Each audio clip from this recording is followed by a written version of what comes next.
नमस्कार, मैं सलीम रहमान। आप देख रहे हैं INN 24 न्यूज़ और देश का सबसे बड़ा चुनावी महादंगल 2019 में आज आपका स्वागत है। और आज मेरे साथ बात करने के लिए ऑल इंडिया मजलिस-ए-इत्तेहादुल मुस्लिमीन बैरिस्टर असदुद्दीन ओवैसी जो MIM पार्टी के अध्यक्ष हैं और बाबा साहब प्रकाश अंबेडकर साहब, दोनों हस्तियां मेरे साथ मौजूद हैं जो एक परचम लेके निकल चुके हैं पूरे महाराष्ट्र पे और पूरे हिंदुस्तान में एक अपना मैसेज दे रहे हैं। सबसे पहले ओवैसी साहब, बहुत बहुत स्वागत है आपका। नाम जी शुक्रिया।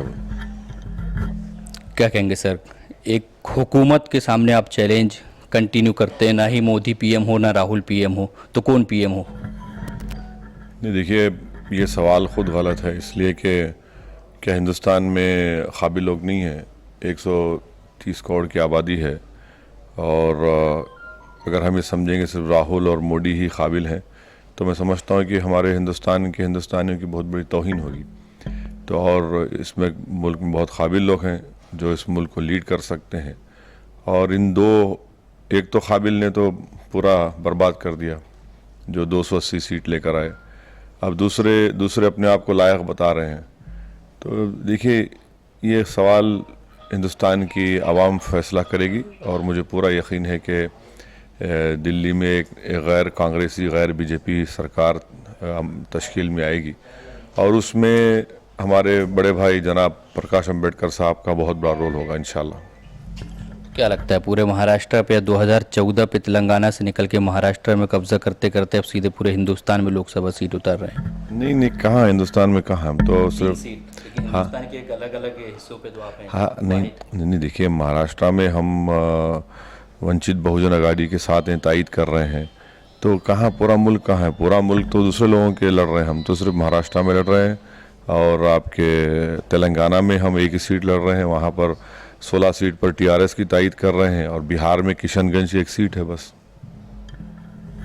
अंबेडकर साहब मेरे साथ मौजूद है। जो सबसे बड़ा सवालिया निशान नागपुर प्रेस कॉन्फ्रेंस में कल आपने खड़े किया, पुलवामा।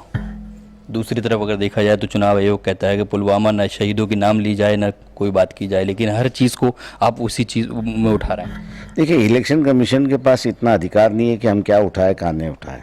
उनका ये जो ऑर्डर है गलत है, उनको इलेक्शन कंडक्ट करने की पूरी इजाज़त है, उस पर वो निर्णय ले सकते, लेकिन प्रचार में हम लोग क्या मुद्दा उठाए कहाँ ना उठाए वो इलेक्शन कमीशन का अधिकार नहीं है। इसलिए वो कितने भी आदेश निकाले उसको हम लोग मानने वाले नहीं हैं। जो हकीकत है वो लोगों के सामने हम ले आएंगे। कल जो हम लोग ने पुलवामा का बताया कि इनको 8 दिन पहले इन्फॉर्मेशन थी, इन्फॉर्मेशन के मुताबिक कैसा कैसा इन्होंने बिहेव करना चाहिए वो था। इसलिए हम ये पूछ रहे प्राइम मिनिस्टर से कि भैया आपने जो हिदायत दी थी इंटेलिजेंस डिपार्टमेंट ने, आपको उस पर अमल किया नहीं किया ये बताइए। देखते नितिन गडकरी उस पर कुछ बयान देंगे क्या लगता है पूरे महाराष्ट्र पे जैसे युति बनी हुई है अभी MIM और वंचित बहुजन आघाड़ी की, कितनी सीट विजय कर पाएंगे आप?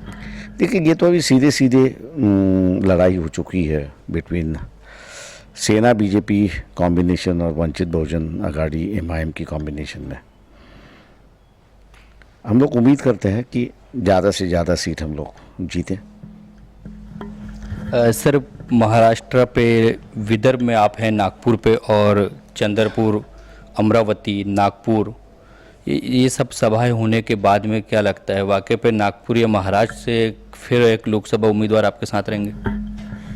नहीं, मुझे पूरी उम्मीद है कि इंशाअल्लाह ताला जनाब प्रकाश अंबेडकर साहब के लीडरशिप में वंचित बहुजन आघाड़ी के बहुत से उम्मीदवार यहाँ से कामयाब होंगे, क्योंकि एक आवाम में एक तब्दीली हम देख रहे हैं। आवाम भी तंग आ चुकी है महाराष्ट्र में शिवसेना BJP की सरकार से, और आप देख रहे हैं कि आप तो मीडिया में हैं, आप खुद बता सकते हैं कि कांग्रेस का बुरा हाल है।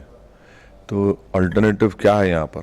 अल्टरनेटिव तो यही है, एक मजलूम आवाम का एक जगह जमा होना, और मैं समझता हूँ कि ये महाराष्ट्र के लिए बड़ी खुशाइन बात होगी और उन तमाम लोगों के लिए जो हर एतबार से जिनसे नाइंसाफ़ी हुई, तालीम में, नौकरी में, डिस्क्रिमिनेशन में, तो जब तक पॉलिटिकल वॉइस नहीं होगी और उनके इंडिपेंडेंट पॉलिटिकल MPs नहीं होंगे, और ये बात महाराष्ट्र के ये तमाम समाज के लोग समझ चुके हैं कि चाहे कांग्रेस हो या BJP हो, ये सिर्फ वोट लेना जानती है और उसके बाद ये लोग हमको भूल जाते हैं और फिर हमको पुलिस में, जेल में डाल दिया जाता है, हमारे कई जो डेवलपमेंट के एवेन्यूज़ है बंद कर दिए जाते हैं।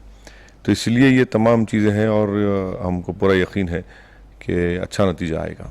सर, दोनों मिलकर दलित और मुस्लिमों की बात करते हैं, तो एक सवाल मेरे जहन पे काफ़ी दिनों से था कि ठीक है दलित मुस्लिम की आप बात करते हैं दोनों, तो फिर कश्मीर में कब जाके इलेक्शन लड़ेंगे? अब देखिए, महाराष्ट्र से शुरुआत हुई है और ये आप गलत कह रहे हैं, सिर्फ दलित मुस्लिम की बात नहीं करते।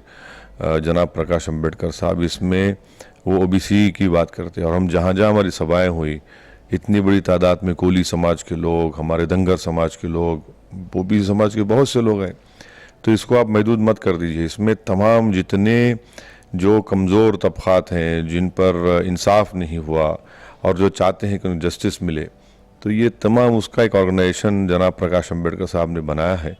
अब जहाँ तक सवाल कश्मीर का है, कश्मीर को तो बर्बाद कर दिया पूरा नरेंद्र मोदी ने। आप वहाँ पर देखिए, सिर्फ पार्लियामेंट के इलेक्शन हो रहे हैं, असेंबली के नहीं हो रहे हैं। अजीब व गरीब बात है कि जब इलेक्शन कराएं तो असेंबली का क्यों नहीं कराते आप? तो इससे ये साफ जाहिर हो रहा है कि वहाँ कश्मीर की पॉलिसी इनकी फेल हो चुकी है और इसके जिम्मेदार राष्ट्र प्राइम मिनिस्टर और उनकी पार्टी है। आप आज उस गढ़ में हैं जिस गढ़ को हैदराबाद से लेकर पूरे हिंदुस्तान पे आप निशाना साधते हैं, इस गढ़ पे, और इस गढ़ से आज क्या मैसेज देंगे आरएसएस को? तेलंगाना में तो आप उनकी जड़ जमाने नहीं देते। नहीं, देखिए, जादू वो है जो जादूगर के सर पे चढ़ के बोले।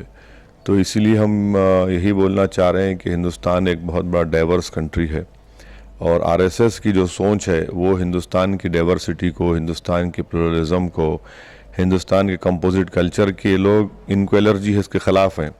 वो सिर्फ इस देश को संविधान के तहत नहीं, जिसको बाबा साहब अम्बेडकर ने बनाया, बल्कि वो इसको एक नया किस्म का, जिसमें दलित को, माइनॉरिटीज़ को, वीकर सेक्शन को कोई राइट ना हो। तो हम उनको यही बोलना चाह रहे हैं कि आपका जो कोशिश है, आपने यकीनन 90 साल की मेहनत के बाद अपना एक प्राइम मिनिस्टर बना तो लिया, एक स्वयंसेवक को, मगर अब इस देश आपके इन तमाम हरकतों को बर्दाश्त करने तैयार नहीं है। कहीं ना कहीं दूसरी तरफ आप कहते हैं कि केसीआर का भी एक चेहरा है जो पीएम बन के दिखा सकते हैं।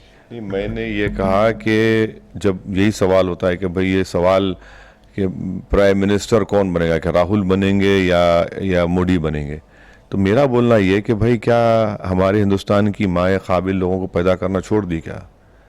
हमारे पास बहुत से काबिल लोग हैं। तो मैं, लोगों ने पूछा कि आपकी राय क्या है, तो मैंने कहा बिल्कुल केसीआर भी। इसके साथ आपने हाथ मिलाया, बिल्कुल उनका ही नाम सामने आ जाए। नहीं, उनका साथ सामने नहीं है। देखिए, ये लोग काबिल हैं, कई रीजनल लीडर्स हैं, वो काबिल हैं।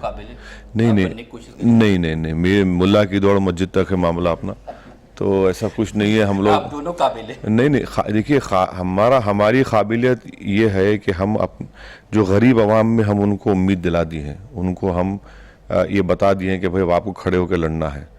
ये हमारा काम है और हम वो काम कर रहे हैं। अब जिसको प्रधानमंत्री बनना है बनिए, हमारे को उससे कोई मतलब नहीं है। अच्छा, इसी गढ़ से एक दूसरा नाम सामने आ रहा है, नितिन गडकरी का। हाँ, क्या है, बोलिए।